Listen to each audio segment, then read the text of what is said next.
कर्मों का लेखा जोखा ही जिंदगी बदलता है। एक शिक्षाप्रद कहानी। अनजान नंबर से आए उस मैसेज ने मधु जी की जिंदगी बदल दी। मैम, आपके अकाउंट से 5 लाख निकालने का चेक आया है। आप अगर कहें तो चेक रिलीज कर दूं। आपको कॉल करने की कोशिश की जा रही है लेकिन आप कॉल नहीं ले रहे हैं। 5 लाख? लेकिन मैंने इतने बड़े अमाउंट का चेक किसी को नहीं दिया है। मधु जी हैरानी से बोली और फ़ोन को चेक किया तो उसमें अनजान नंबर से 5 मिस्ड कॉल थे। मधु जी ने कॉल बैक किया और उस अनजान नंबर से बात किया और बताया कि उसने कोई भी चेक नहीं दिया है इस अमाउंट का। मैम, इस चेक पर आपके साइन हैं और साइन वेरीफाई भी हो चुका है। उस अनजान नंबर ने जब यह बताया तो मधु जी के होश उड़ गए। मैम, प्लीज़ आप क्या बता सकती हैं कि चेक लेकर कौन आया है? मधु जी ने पूछा। जी मैम, एक जेंट्स और लेडी हैं। अपने आप को आपके बेटे और बेटी बता रहे हैं। अनजान के यह बताते ही मधु जी के पैर लड़खड़ा गए। बगल में ही उनकी सहेली रेखा ने उन्हें थाम लिया और इशारे से पूछा कि सब ठीक है। थोड़ी देर के लिए मधु जी का दिमाग सुन्न हो गया और फिर उनके चेहरे पर एक दृढ़ विश्वास आ गया और कहा, मैम, आप उस चेक को निरस्त कर दीजिए। अभी मेरा मूड बदल गया है, मुझे वो चेक रिलीज नहीं करना है। थैंक यू मैम, आज आपके एक मैसेज ने मेरी पूरी ज़िंदगी बदल दी। मधु जी का एक हंसता खेलता परिवार था। पति महेश जी और वो आईटी सेक्टर में काम करते थे। दोनों की ही सैलरी अच्छी थी, घर में सभी सुख सुविधाएं थी, लेकिन नहीं था तो दोनों के पास वक्त।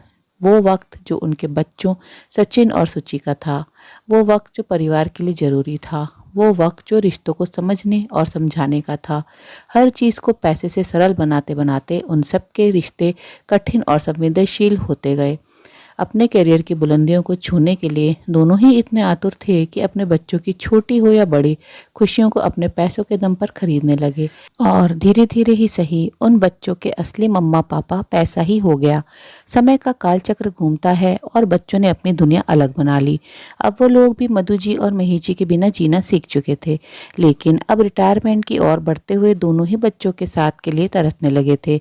मधु जी और महेश जी को पहला झटका तब लगा जब सुचि एक लोफर से देखने वाले लड़के को उनका घर दामाद बनाकर ले आई। ना चाहते हुए उन्हें समाज की खातिर उसे अपनाना पड़ा, क्योंकि सुचि उसके बच्चे की मां बनने वाली थी। अभी वो उससे उभर भी नहीं पाए थे कि एक दिन सचिन अपने साथ पढ़ने वाली पायल को बहू बनाकर ले आया।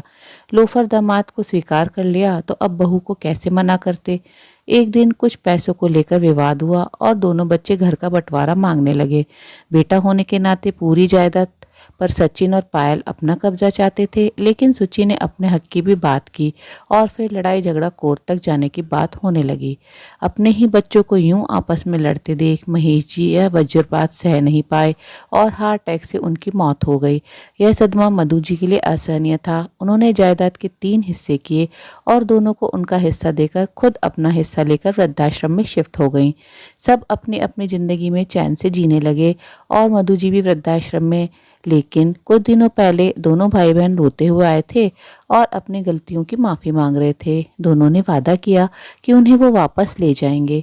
इसके लिए उन्होंने कुछ पेपर पर साइन लिए थे। शायद उसी में धोखे से किसी चेक पर साइन करवा लिया था, क्योंकि उस दिन के बाद से दोनों का ना ही फ़ोन आया और ना ही फ़ोन लग रहा था। आज मधु जी की ज़िंदगी पूरी तरह से बदल गई। अपने कर्मों का लेखा जोखा यहीं मिलता है। उन्होंने संस्कार और परवरिश को हमेशा पैसों से तोला तो बच्चों ने भी वही किया। गलती उनकी परवरिश और सोच की थी और आज वही सोच उन्हें पश्चाताप की अग्नि में भस्म कर रही थी। दोस्तों, आज के आधुनिक युग की यही सच्चाई है। हम लोग भौतिक सुविधाओं से अपने परिवार का जीवन सरल और खुशहाल बना देते हैं, पर बच्चों को मेहनत, लगन और जीवन की कठिनाइयों से सामना नहीं होने देते। ना ही बच्चे प्यार, अपनापन, बड़ों का सम्मान और रिश्तों का महत्व ही समझ पाते हैं। वो सिर्फ पैसों को ही सर्वोपरि मानकर अपना आदर्श बना लेते हैं। यहाँ तक कि माता पिता का महत्व भी पैसों से कम हो जाता है।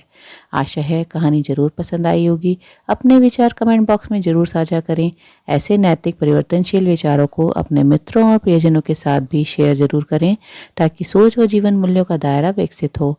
आपसे अनुरोध है, अगर आप चैनल पर नए हैं तो ऐसी ही नई नई शिक्षाप्रद मनोरंजक कहानियाँ सुनते रहने के लिए चैनल को सब्सक्राइब जरूर करें। कहानी अंत तक सुनने के लिए आप सभी का दिल से बहुत बहुत धन्यवाद। तो फिर मिलते हैं मेरी अगली कहानी में।